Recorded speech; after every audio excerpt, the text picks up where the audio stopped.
हजुरहरूलाई indoor plant कत्तिको धेरै मनपर्छ? म जस्तै इन्डोर प्लान्ट लभरहरू पनि तपाईँहरू पनि हुनुहुन्छ होला। अनि म चाहिँ यहाँनिर लगाउँदैछु पानी। हप्तामा एकचोटि चाहिँ म पानी लगाउँछु नि त। सम टाइम बाहिर घाममा पनि निकालिरहेको हुन्छु। अनि यहाँ हेर्नु न सानो बेबी प्लान्ट पनि आएछ यहाँनिर चाहिँ। मलाई चाहिँ यति धेरै मनपर्छ प्लान्टहरू चाहिँ होइन।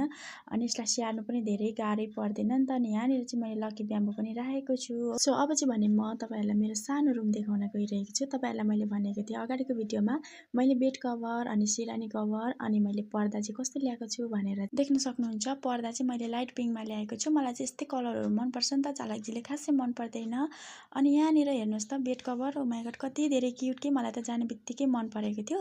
यस्तै यस्तै कलरहरू चाहिँ मलाई पुरा मनपर्छ। र बेड कभर चाहिँ मैले अर्को पनि ल्याएको छु। र यतातिर चाहिँ मेरो क्युट टाइपको मेकअपको आइटमहरू राख्ने ठाउँ छ। मलाई चाहिँ रुमहरू सफा गर्न अति धेरै मनपर्छ। यो खालको मनमा शान्ति हुन्छ के। आजभोलि मलाई कोरियन ड्रामाले मोहनी नै लागेको छ। यहाँ हेर्नुहोस् त मैले कोरियन ड्रामा लगाइरहेको छु। सो तपाईँहरूलाई आजको मेरो छोटो भिडियो के कस्तो लाग्यो? यदि हजुरहरूलाई मन पर्यो भने लाइक कमेन्ट गर्न नभुल्नुहोस् है। Thanks for watching. See you next video. Bye by.